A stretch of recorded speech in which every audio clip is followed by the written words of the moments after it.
Muy buenos días, jóvenes estudiantes, espero que se encuentren muy bien. Bienvenidos al área de Ciencia y Tecnología, soy el profesor Guido Miranda y les voy a explicar en qué consiste la sesión 1 de la experiencia de aprendizaje número 6. Sí, ya estamos en la experiencia de aprendizaje número 6, que consta de 3 sesiones. Comenzamos. Bien, el título de la sesión es Explicamos cómo nos defiende el sistema inmunológico cutáneo.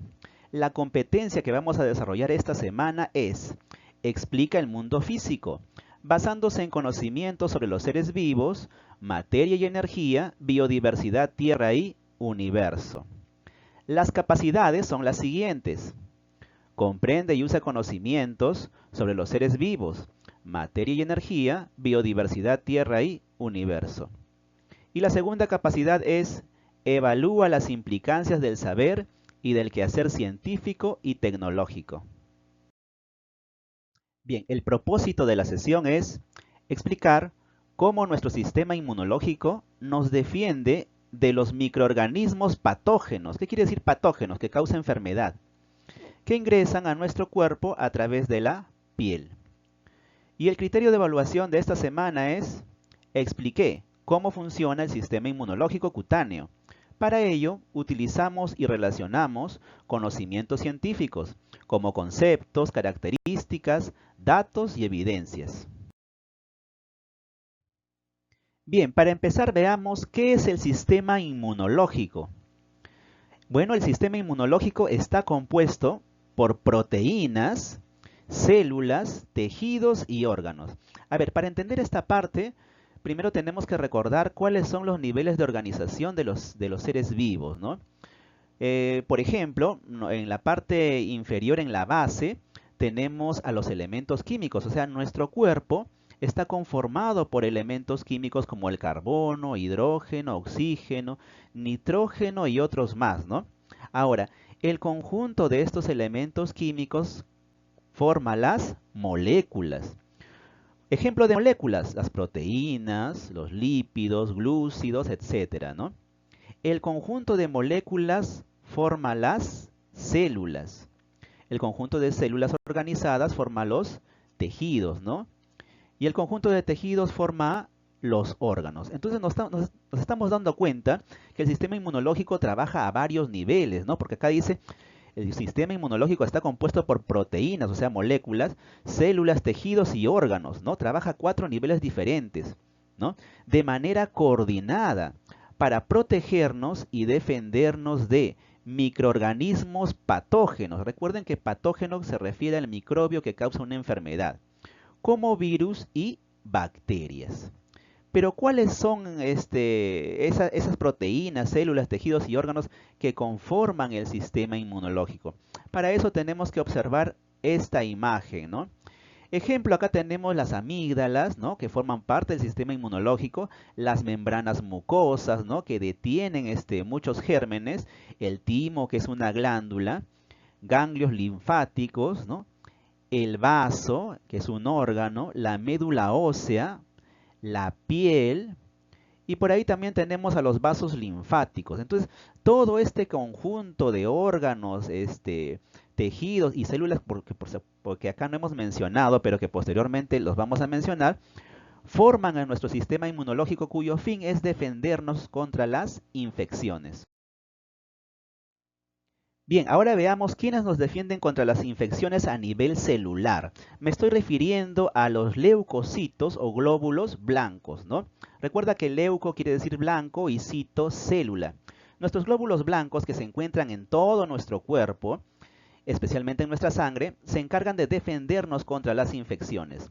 Y así como en un comando élite de guerra, pues existen sus miembros son especialistas, ¿no? Por ejemplo, hay un especialista en explosivo, otro es especialista en navegación y orientaciones, otro es especialista en asalto.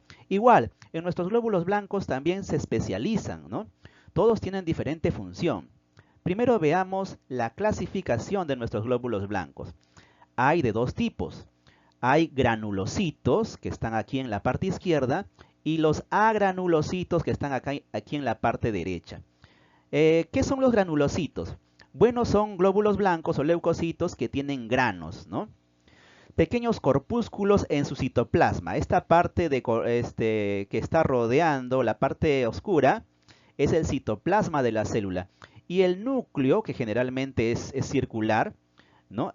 Está aquí partido. Esa es la característica principal del neutrófilo. El neutrófilo tiene su núcleo partido, ¿no? Entonces, el eosinófilo también tiene el núcleo partido en dos, ¿no? Pero sus granos son de color anaranjado y más grandes. El basófilo tiene, pues, granos mucho más grandes. Entonces, estos pequeños gránulos se encuentran en el citoplasma de la célula. Y es una característica, pues, de los granulocitos. Por eso se le llama granulocitos.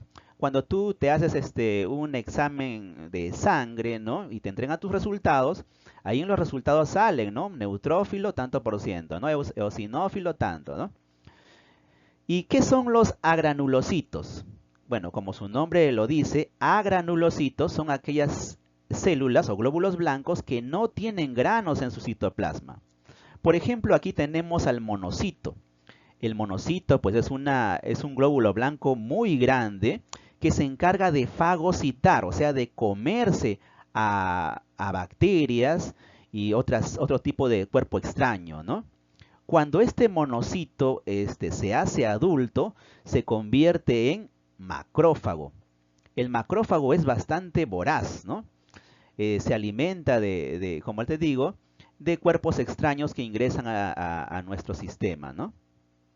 Luego tenemos aquí la célula dendrítica. La célula dendrítica, también llamada célula presentadora de antígenos, se encarga de reconocer al invasor, ¿no? Es como una célula chismosa que le avisa a otras células como los linfocitos, le avisa quiénes son los que han entrado en nuestro organismo, ¿no? Para poder reconocerlos de manera más fácil. Y por último tenemos a los linfocitos. Los linfocitos son los glóbulos blancos más pequeños. Se caracterizan porque tienen un núcleo grande en comparación con su cuerpo, ¿no? Es decir, el núcleo abarca gran parte de su cuerpo, ¿no? Su citoplasma es bastante delgado, ¿no? Es una característica principal de los linfocitos, ¿no? Primero tenemos a la célula NK, que es la célula natural killer, ¿no? Es una célula asesina, le llaman, ¿no? Porque se encarga de eliminar a células infectadas. Es decir, cuando un virus, pues, entra al interior de una de nuestras células, la célula se enferma. Y dentro de esa célula enferma, pues los virus se comienzan a reproducir. Entonces, ahí entra la célula NK. La célula NK no puede matar a virus por virus, sino mata toda la célula enferma, ¿no? Y al morir la célula enferma, pues obviamente mueren también los virus que están en su interior, ¿no? Entonces, ese es el trabajo de la célula NK. Entonces, es una labor inespecífica, ¿no? Luego tenemos a los linfocitos T y B. ¿Por qué se les llama así? Bueno, el linfocito T se le llama así porque se desarrolla en el timo. Ahí es donde madura, ¿no? El timo ya vimos que es una glándula que está muy cerca al cuello, ¿no? Ahí madura el linfocito T. En cambio, el linfocito B madura en los ganglios linfáticos. Bueno, se le llama B porque en un principio se lo descubrió en un órgano de las aves llamado bolsa de Fabricio, ¿no? Pero en los humanos no tenemos bolsa de Fabricio, pues el linfocito B madura en los ganglios linfáticos.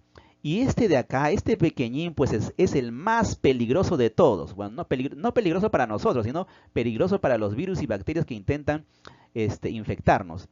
¿Por qué? Porque este linfocito B es el que produce un arma letal, ¿no? Llamado anticuerpo. El anticuerpo es la última arma o el último mecanismo de defensa contra las infecciones, ¿no? El anticuerpo ya destruye por completo al invasor cuando otros mecanismos no han podido contener la infección. Sigamos con los leucocitos, ¿no? ¿Cuáles son las propiedades de los leucocitos o glóbulos blancos, ¿no? O sea, los superpoderes que tienen nuestros glóbulos blancos. Bien, bueno, el primer superpoder que tiene nuestro glóbulo blanco es el movimiento ameboideo. ¿Y qué es eso? Veamos, es la capacidad de moverse a través de prolongaciones del citoplasma llamados pseudópodos. Muy bien, acá podemos ver una célula, ¿no? Que creo que es un macrófago, ¿no? Esta célula tiene la capacidad de modificar la forma de su citoplasma, ¿no? Esta parte de acá es el citoplasma, el núcleo está en el centro, ¿no? De esta manera, es decir, puede alargar su citoplasma como si fueran brazos y puede arrastrarse por él, ¿no? Es como si tú rompieras un huevo y lo pusieras sobre una mesa, ¿no? Y de pronto ese huevo comenzara a cobrar vida, ¿no? Entonces la clara comenzaría a moverse como si le salieran brazos al huevo. Pues algo así ocurre con el movimiento ameboideo, ¿no? Esto facilita la locomoción de nuestros glóbulos blancos. Otro superpoder o propiedad de nuestros glóbulos blancos o leucocitos es la fagocitosis. Es un nombre extraño, ¿no? Fagocitosis. ¿Qué quiere decir eso? Bueno, fago quiere decir comer, citosis quiere decir célula, ¿no? Es decir, comerse a otras células. Es la capacidad de un leucocito, ¿no? O sea, glóbulo blanco, de atrapar y digerir agentes infecciosos o cuerpos extraños. Pero ¿cómo hace eso? Veamos acá. Acá está el mismo macrófago. Aquí tenemos a un leucocito, al macrófago. Y aquí al costadito, ¿no? De forma alargada, tenemos a una bacteria. Entonces, ¿cómo este macrófago glóbulo blanco se come a la bacteria? Bueno, como te dije, utilizando el movimiento ameboideo, comienza a alargar su citoplasma, ¿no? Y a formarse brazos en su cuerpo. Muy bien, más o menos así, ¿no? Su citoplasma comienza a envolver a la pobre bacteria, ¿no? La envuelve completamente y la lleva a su interior. De esta manera, ¿no? Cuando la bacteria está aquí al interior, unas pequeñas organelos llamados lisosomas se encargan de digerir a la bacteria, ¿no? Entonces, los lisosomas de este leucocitos digieren a la bacteria, ¿no? Y una vez que la ha digerido, pues, ¿qué hace? Pues bota los desechos, ¿no? Al exterior. Entonces, de esa manera ha fagocitado a una bacteria, ¿no? Entonces, en eso consiste la fagocitosis, ¿no? Bien, otra propiedad de los leucocitos es la diapédesis. ¿Qué es eso? ¿Te imaginas que tú tengas la capacidad de atravesar las paredes? Sí, así como lo escuchas. Nadie podría encerrarte, ¿verdad? Pues esa es la capacidad de los leucocitos, ¿no? Diapédesis es la capacidad de atravesar las paredes de los vasos sanguíneos o tejidos. Entonces, veamos un ejemplo. Acá tenemos al neutrófilo, ¿no? Lo podemos reconocer porque su núcleo está partido en tres. Entonces, este neutrófilo tiene la capacidad de atravesar las paredes de los vasos sanguíneos, ¿no? Las paredes de una vena o de una arteria o de un capilar. Obviamente, pues las demás células, como las células de nuestra sangre, los glóbulos rojos no pueden atravesar, no pueden salirse de las arterias, ¿no? Porque si se salen, pues habría una hemorragia, ¿no? Pero los leucocitos sí pueden, sí pueden. Entonces, lo que hacen es atravesar o utilizar la ranura o la unión que hay entre dos células, ¿no? Las células para formar una pared, ¿no? Son como ladrillos, siempre hay un lado en donde se unen dos células, ¿no? Entonces, utilizan ese lado y alargan su cuerpo, ¿no? Para poder ingresar. Es como si tú alargaras y pudieses pasar por debajo de la puerta, ¿no? Es algo increíble. Entonces, de esta manera, pues, pueden llegar más rápidamente al lugar de la infección. Luego tenemos aquí la quimiotaxis. ¿Qué es eso? Bueno, también es otro superpoder de nuestros glóbulos blancos, ¿no? Dice, es la capacidad de un leucocito para orientarse, ¿no? Y dirigirse a la zona de infección. O sea, los leucocitos ya saben hacia dónde dirigirse, ¿no? Entonces, a través de un estímulo químico, ellos, donde hay más concentración de ese químico, pues cuando uno se hace, por ejemplo, una herida, ¿no? En la zona de la herida, pues se emanan varias sustancias químicas, nuestro cuerpo, y entonces nuestros glóbulos blancos se dirigen hacia esa zona, ¿no? Guiándose de esos estímulos químicos, ¿no? Y lo hacen directamente utilizando también esta propiedad de la diapédesis. Bien, luego tenemos la producción de anticuerpos. ¿Qué es eso? Bueno, el anticuerpo es una proteína, ¿no? Producida por el sistema inmunológico, específicamente por el linfocito B, cuando detecta elementos extraños y dañinos en nuestro cuerpo, ¿no? Entonces, no todos los glóbulos blancos tienen ese superpoder, solamente uno de ellos, ¿no? El pequeñín linfocito B. Él es el que se encarga de elaborar los anticuerpos o inmunoglobulinas. Los anticuerpos atacan y neutralizan de manera específica, dice, ¿no?, al agente infeccioso. Es decir, si entra un tipo de virus a tu cuerpo, pues este pequeñín, el linfocito B, comienza a producir anticuerpos específicos para ese tipo de virus, no para otro, ¿no? Si ingresa a otro, pues ese anticuerpo no le va a ser efectivo, ¿no? Por eso dice que es específico, ¿no? Para el agente infeccioso, sustancia o cuerpo extraño. Entonces, millones de anticuerpos salen a la sangre, ¿no? Y van como misiles teledirigidos hacia el invasor, ¿no? Y se le pegan como chicle, ¿no? Si estamos hablando, por ejemplo, de un virus, los anticuerpos se le pegan a él, al virus como chicle, y el virus, pues, queda inactivo, queda inservible, ya no puede infectar a otra célula, y de esa manera podemos sanar. Bien, ahora que ya conocemos a nuestros soldados y sus superpoderes, podemos ver los tipos de inmunidad. Hay 3 tipos de inmunidad. La primera de ellas se llama inmunidad innata. ¿Qué es la inmunidad innata? Bueno, es el sistema de defensa con el que todos nacemos, ¿no? Todos nacemos con ese tipo de inmunidad, la inmunidad innata. Es inespecífico, dice, ¿no? O sea, sirve para todo, sirve para virus, sirve para bacterias, para hongos, etcétera, ¿no? Y constituye una barrera contra los agentes infecciosos.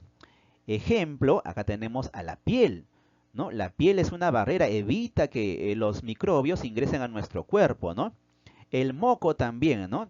El moco atrapa, cuando nosotros respiramos, el moco de nuestras fosas nasales, pues atrapa a las bacterias que se encuentran flotando en el aire, ¿no? Y las detienen. Las lágrimas también, que limpian nuestros ojos, y los vellos, por ejemplo, los vellos de la nariz tienen la función de atrapar el polvo, ¿no? Y evita que el polvo pues llegue a nuestros pulmones. Inclusive las cejas también tienen una función, ¿no? La función de la ceja es desviar el sudor que sale de nuestra frente, ¿no?, hacia un costado y que llegue directamente al ojo, ¿no? Ejemplo también de inmunidad innata también es el ácido gástrico. Cuando nosotros comemos un pan que estaba sucio, pues de repente tenía bacterias, pero esas bacterias no nos causan una infección, porque como eran muy pocas, el ácido gástrico o el ácido de nuestro estómago lo mató, ¿no? Entonces el ácido de nuestro estómago mata a las bacterias, ¿no? También tenemos el reflejo de la tos, ¿no? Ese acto de toser, pues es un tipo de inmunidad, es un mecanismo de defensa también. Porque al toser nosotros eliminamos el polvo que de repente ingresó a nuestras vías respiratorias. También tenemos a los fagocitos y a las células NK, del cual ya hemos hablado, ¿no? También es inmunidad innata porque los fagocitos atacan a todos, ¿no? Los fagocitos atacan virus, bacterias, a todos. Las células NK también, ¿no? Ah, y la fiebre.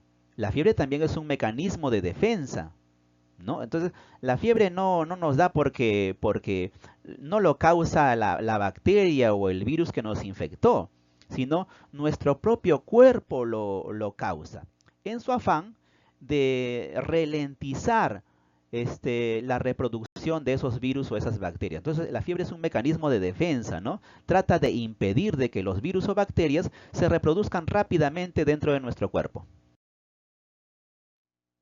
Bien, luego tenemos la inmunidad adaptativa, ¿no?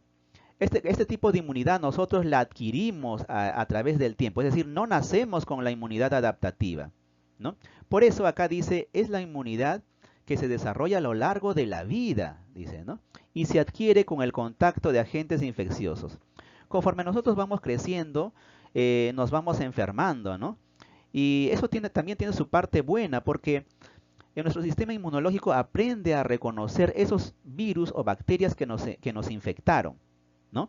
De tal manera que si llega una segunda oportunidad o por segunda vez los mismos tipos de virus o los mismos tipos de bacterias intentan infectarnos, pues les va a ser mucho más difícil, ¿no? Porque nuestro sistema inmunológico aprendió a reconocerlo, ¿no? Entonces, de eso trata la inmunidad adaptativa. Nuestro sistema inmunológico también aprende. El sistema inmunitario construye una defensa específica, dice, ¿no? Contra ese agente infeccioso y aprende a reconocerlo para que cuando aparezca una próxima vez lo elimine rápidamente. Entonces, hay dos maneras de alcanzar la inmunidad adaptativa. Una de ellas es enfermándonos, ¿no? Cuando nos enfermamos, pues nuestro cuerpo demora cierto tiempo en producir los anticuerpos. Después de 1 o 2 semanas, nuestro cuerpo está produciendo los anticuerpos que van a acabar con los virus y bacterias, ¿no? Entonces, cuando nos recuperamos, ahí no termina todo. Nuestro cuerpo ya aprendió a defenderse contra ese virus y esa bacteria. Entonces es muy difícil de que la persona que se ha recuperado pues se enferme por segunda vez con el mismo tipo de virus. A menos que ese virus pues mute, ¿no? Como lo hace el virus del COVID y aparece una nueva variante. Entonces ahí sí cabe la posibilidad de que te enfermes de nuevo, ¿no? Otra manera de alcanzar la inmunidad adaptativa es a través de las vacunas. Por ejemplo, la mayoría de las vacunas están hechas con virus inactivado. Es decir, te inyectan un virus, pero el virus está muerto, ¿no? Entre comillas, ¿no? Porque tú sabes que un virus no está vivo ni está muerto, ¿no? Es un virus inactivo, que no tiene genoma. Pero, pero eso sirve para que nuestro sistema inmunológico aprenda a reconocerlo. Entonces, es decir, cuando los virus inactivos entran al cuerpo, nuestro sistema inmunológico aprende a reconocerlo y los ataca, ¿no? De tal manera que cuando por segunda vez el virus activo, ¿no? Es decir, una persona te contagie, no vas a sufrir la enfermedad. ¿Por qué? Porque nuestro sistema inmunológico lo va a reconocer y lo va a destruir rápidamente, ¿no? A menos que tengas un sistema inmunológico, pues, ¿no? Debilitado, entonces cabe la posibilidad de que te enfermes, ¿no? Pero ya no va a ser de manera tan grave. Bien, el tercer tipo de inmunidad es la inmunidad pasiva. Bueno, la inmunidad pasiva es la inmunidad prestada, dice, ¿no? Que se originó en un cuerpo diferente al nuestro. A ver, ¿cómo es eso? Bueno, es que cuando un cuerpo, ¿no? Una persona produce anticuerpos, pero es otra persona la que se beneficia, estamos hablando de inmunidad pasiva. Ejemplo, los anticuerpos del lactante. En este caso, el bebé que está tomando leche de su mamá tiene inmunidad pasiva, porque la mamá le está transfiriendo los anticuerpos a través de la leche. Entonces, el bebé no produjo por sí solo los anticuerpos, sino fue la madre quien produjo los anticuerpos, ¿no? El sistema inmunológico de la mamá produce los anticuerpos y esos anticuerpos se los da a su hijo a través de la leche, ¿no? Entonces, de esa manera, pues, el bebé tiene inmunidad pasiva, ¿no? Otro ejemplo, el suero de los pacientes recuperados. Por ejemplo, cuando una persona estuvo muy mal, muy enferma y se recupera, ¿no? Es decir, ha vencido la enfermedad, es porque esa persona, el sistema inmunológico de esa persona ha elaborado anticuerpos que destruyen a los gérmenes, ¿no? Al organismo patógeno. Entonces, ¿qué es lo que se hace? Se extrae su sangre, ¿no? Se extrae la parte líquida de su sangre, ¿no? Porque la sangre pues tiene una parte sólida que está conformada por las células sanguíneas y una parte líquida. Esa parte líquida se llama suero. El suero de esos pacientes recuperados, ¿no? Extraídos de su sangre, se los inyecta a pacientes enfermos. O sea, prácticamente les están inyectando anticuerpos, ¿no? Anticuerpos de otra persona. ¿Para qué? Para que ese paciente enfermo se recupere. Entonces, el paciente al que le inyectan ese suero va a tener inmunidad pasiva. Otro ejemplo es el suero antitetánico o antiofídico. Vamos a ver un ejemplo de suero antiofídico. Por ejemplo, cuando te muerde una serpiente, ¿no? Te tienen que inyectar el antídoto. ¿Pero qué es el antídoto? El antídoto pues son anticuerpos. Son anticuerpos que lo ha producido otro ser vivo, ¿no? Pero ¿cómo se produce ese anticuerpo? Bien, vamos a imaginarnos que a ti te mordió la serpiente cascabel. ¿ya?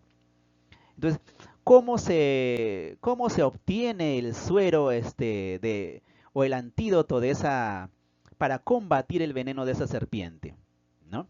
Primero, pues, lo que se hace es inyectarle al caballo ese veneno. Se le inyecta el veneno de la serpiente cascabel, ¿no? ¿Para qué? Para obtener ese suero, ¿no? Pero se le inyecta en pequeñas dosis, ¿no? De tal manera que el caballo, pues, no muera. Entonces, el sistema inmunológico del caballo, ¿no? Va a elaborar los anticuerpos que van a neutralizar al veneno de la serpiente cascabel. Entonces, cuando el caballo, ¿no? Después de varios días que se le ha inyectado pequeñas dosis de veneno, ¿no? El caballo ya ha producido los anticuerpos y ha logrado neutralizar ese veneno. Entonces, ¿qué se le hace al caballo? Ah, bueno, se le extrae sangre. Se le extrae sangre. Y como te digo, pues a través de una máquina llamada centrífuga, esa maquinita separa la parte sólida de la parte líquida, ¿no? Entonces, la parte líquida de la sangre se llama suero. Y ese suero es lo que te inyectan. ¿Para qué? Para que puedas sobrevivir. Ese suero es el antídoto. ¿Por qué? Porque este suero tiene los anticuerpos que el caballo elaboró contra el veneno de la serpiente cascabel. Entonces, en ese caso, en este ejemplo, pues tú tendrías la inmunidad pasiva, porque te están inyectando los anticuerpos del caballo. ¿Para qué? Para neutralizar ese veneno. El sistema inmunológico cutáneo, ¿no? Habíamos dicho que la piel era el primer mecanismo de defensa, ¿no? Constituye una barrera para que impedir que los gérmenes, ¿no? Me estoy refiriendo a los virus y bacterias, puedan ingresar a nuestro organismo, ¿no? Pero, ¿en qué consiste esa barrera? ¿En qué consiste ese mecanismo de defensa? Bien, para empezar, no todos tenemos sobre la piel, tenemos bacterias. Sí, pero tenemos bacterias buenas, ¿no? Tenemos una flora, perdón, tenemos una microbiota bacteriana encima de nuestra piel. Entonces, esta microbiota bacteriana, pues, nos defiende también contra las infecciones. Sí, así como lo escuchas, las bacterias que tenemos en nuestra piel, que son bacterias buenas, nos defienden contra las bacterias malas, contra las bacterias patógenas, ¿no? Entonces, por eso no es conveniente pues utilizar un jabón muy fuerte, ¿no? Que destruye absolutamente todas las bacterias de nuestra piel, porque otras bacterias malas podrían colonizarla y causar una infección. Muy bien, pero no solamente eso, la piel tiene dos partes, ¿no? En la parte superior está la epidermis y en la parte inferior está la dermis. Para empezar, cuando nosotros nos tocamos la piel, en realidad no nos estamos tocando células vivas, ¿no? Sino células muertas. Es decir, las células que están en la parte más externa en contacto con el aire o en contacto con el medio ambiente, son células muertas. Así es. Por eso cuando tocamos un objeto sucio, un objeto contaminado, rápidamente no nos podemos infectar, porque nuestras células muertas están tocando ese objeto contaminado. Entonces, es muy difícil pues tener una infección, a menos que tengamos una herida, un corte, ¿no? Pero aún así, si tenemos un corte pues en la piel, tenemos también a nuestros glóbulos blancos, ¿no?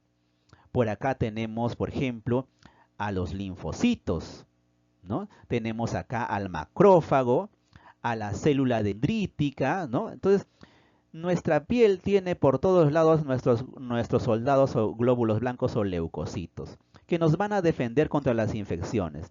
También nuestra piel se encuentra irrigada por vasos sanguíneos y por también vasos linfáticos, ¿no? La linfa trae a los linfocitos. Entonces, con todos los superpoderes que tienen nuestros glóbulos blancos, pues es muy difícil tener una infección. Bien, ahora sí vayamos a las preguntas de la actividad.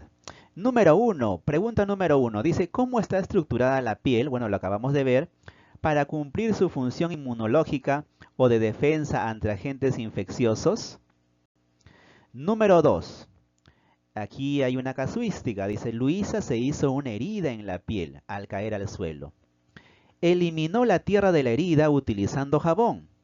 Después de una semana, no hay infección y la herida ha cicatrizado. Explica cómo nuestros leucocitos, o sea, se refiere a los glóbulos blancos, explica cómo nuestros leucocitos han contribuido a que eso pase, ¿no? O sea, a que no haya infección, ¿no? Y por supuesto no haya cicatrizado, ¿no? Porque cuando hay infección, ¿la herida cicatrizará? No, ¿verdad? Bien, vayamos a la pregunta número 3. Dice, pregunta a tus padres qué vacunas has recibido hasta el momento. Ajá. Explica cómo se ha generado inmunidad en tu organismo. Entonces, la pregunta número 3, ¿con qué tendrá relación? ¿Con qué tipo de inmunidad? ¿Con la inmunidad pasiva, con la inmunidad innata o adaptativa? ¿Cuál de las tres? Muy bien. Número 4 dice, ¿qué diferencia encuentras en la manera en que nos defienden un linfocito B y un macrófago? Ya lo hemos explicado, ¿no? El linfocito B, ¿qué cosa produce? ¿Cómo nos defiende? Y el macrófago produce algo, ¿cómo nos defiende? Entonces, tienes que comparar nada más, ¿no? Bien, en la número 5 tenemos un caso. Dice lo siguiente, Ismael es un bebé que toma leche en polvo desde los 2 meses de edad. Su madre lo destetó a temprana edad por motivos de trabajo y de tiempo. A los 4 meses se enferma más que otros de su edad. Recientemente, su mamá lo contagió de gripe y sus síntomas fueron más fuertes que el de su mamá. Pregunta, dice, ¿por qué Ismael se enferma más que otros de su edad? Segunda pregunta, dice, si una madre contagia a su bebé, no la mamá de Ismael, no otra madre, ¿no? Si una madre contagia a su bebé lactante, o sea, un bebé que sí toma leche materna, ¿no? ¿Sufrirá los mismos síntomas que Ismael? Es decir, ese bebé que sí toma leche materna, ¿sufrirá los mismos síntomas que Ismael? ¿Por qué? Bien, espero que te haya servido esta explicación para que puedas responder de manera óptima las preguntas, ¿no? Ya sabes que si tienes alguna duda me la haces llegar a través del WhatsApp. Y si te perdiste alguno de los videos anteriores, pues ingresa a mi canal en YouTube. No olvides de suscribirte y darle clic a la campanita. Gracias por tu atención y hasta pronto. Chao.